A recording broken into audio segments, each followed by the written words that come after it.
noorte tehnikahuviliste sari Noored roolis Kupella Cup, mis annab aimu, kuidas võistlemine kereautodega käib, jätkus 4. septembril Põltsamaal Kuningamäe kaardikeskuses. Teist korda siis sellel hooajal sellel rajal, seekord aga sõideti rada tagurpidi kui eelnenud 3. etapil. Minu hinnangu järgi lõi see ka noorte sõitjate puhul kaardid segamini.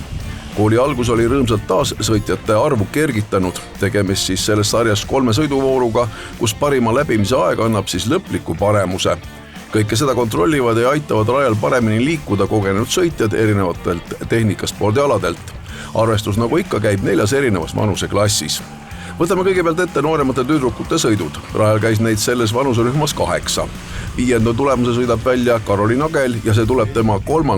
ürituselt ajaga 01.45. 4. etapil on Susanna Keldo. Tema parim tulemus on samuti 3. voorus 01.38. Pedestaali 3. astmele tõuseb sellel korral 3 eelmist etappi võitnud Mirtel Sikk.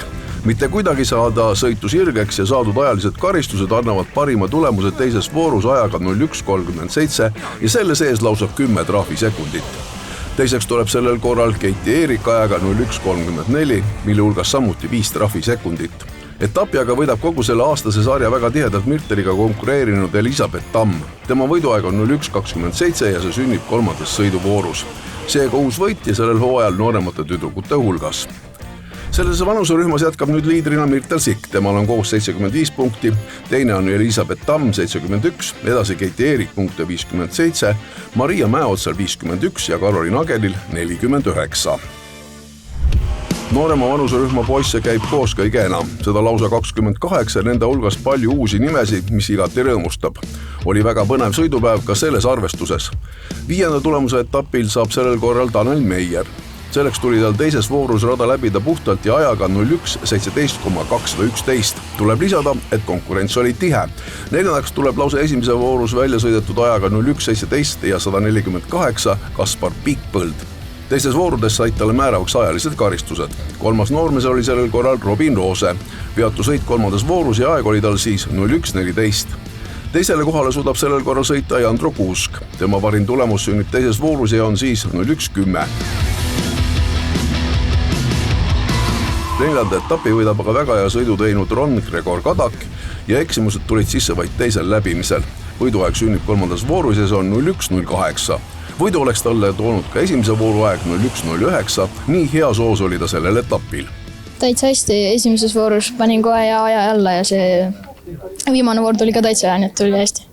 No kui palju suvega nii-öelda võrrelda seda algust ja seda praegust hetke palju treenitud on ja kuidas see tase läheb järjest ülespoole? Ja kindlasti ülespoole, aga päris palju on treenitud ka selle nimel. Kuidas auto oli täna? Väga hea. Mis kõige suurem eksimus võib-olla rajal oli? Ühes kohas sain 5 sekundit trahvi kogu aeg. Muidu oleks aeg veel parem olnud? Kindlasti. Tabel peale 4 sõidetud etappi on aga selline. Juhib Martin Meindorf, kellele viimane etapp kõige parem ei olnud. Tal on koos 71 punkti. Siis tulevad Robin Roose 66-ga, Ron Gregor Kadak 59, 4. on Jandro Kuusk punkte 42 ja Lukas Laul 40 punktiga. Parema vanuserühma tüdrukuid olid sellel korral osalemas vaid 4. 4. tulemuse sõidab välja Grete Helene Peusa ja aeg on tal siis parem teises voorus 02.44. Pedestaali 3. aste jääb sellel korral küll pea minuti kaugusele, aga usun, et järgmisel korral läheb juba paremini. 3. on Grete-Mia Meentalu ajaga 01.39 ja selle sees tal 3. läbimisel ka 10 trahvisekundit. Teiseks etapil tuleb Katlen kaasa teise vooru veatu läbimisega ja aeg oli tal siis 01.19. Päeva võidab aga eelmisest etapist eemale jäänud Marta-Liisa Meindorf ajaga, mis sünnib 3. voorus. Koos 5-sekundilise trahviga on see 01.17. Mina olen isiklikult väga rahul. Mis oli kõige keerulisem ja võib-olla mis tänase päeva jooksul kõige kergem? Kõige keerulisemad olid kindlasti need kitsad tsikaanid siin ja kõige kergem ma ei oskagi öelda. Kas ja kui palju sõitud nii-öelda järjest, kas läksid ajad järjest paremaks või tuli kohe alguses niisugune hea aeg? Ajad läksid järjest paremaks.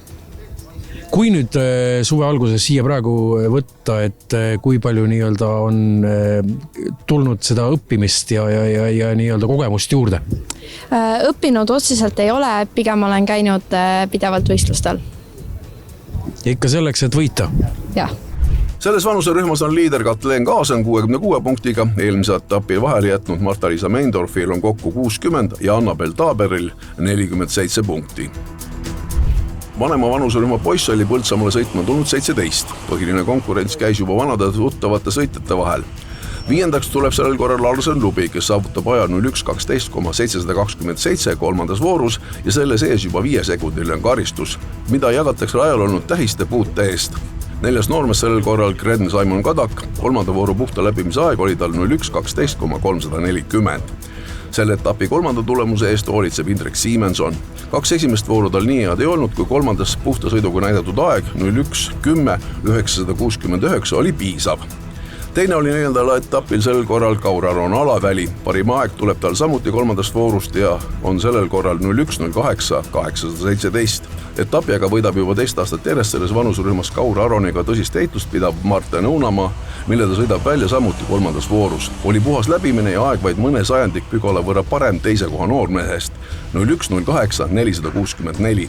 Seega selle sarja konkurents on ikkagi äärmiselt tihe. Kuule väga hästi, et alguses rahulikult kindla peale puhas sõit, teises natuke rohkem üritust ja siis kolmas ka kindla peale rohkem. Kas tänases sõidus mingeid üllatusi ka tuli? Ei tulnud, kõik oli väga lihtne. Kui palju on suvega juurde õpitud? Väga palju, varem ikka niimoodi esikohti ja poodiumid ei tulnud. Ja nüüd kohe järjest? Super. Mis võib-olla tänasel päeval niisugune üllatusmoment ka oli? Sinu jaoks tuli võib-olla üllatusena ka see näiteks, et ring teistpidi oli käima pandud? Ei olnud, ma juba arvasin seda, et 2 korda ma olen sõitnud siin poiget pidi, et nüüd peab tulema tagurpidi. Marten Õunamaa on liider ka peale 4 etappi 74 punktiga, Kaur-Aron Alaväli teine 67, siis Larsen Lubi 58, Indrek Siimenson 53 ja Kaspar Kaasik 52 punktiga. 4 etappi sellel aastal sõidetud ja 2 veel kohe kindlasti ees. Mõlemad need jäävad juba oktoobrikuusse. 5. etapp on planeeritud 2. oktoobriks Kulbilohu rallikrossi kompleksi Tartumaal. Igal juhul kõik saavad osaleda, mis sest, et pole kogu hooaega kaasa sõitnud. Rohkem teavet sarja sotsiaalmeedia vahendusel.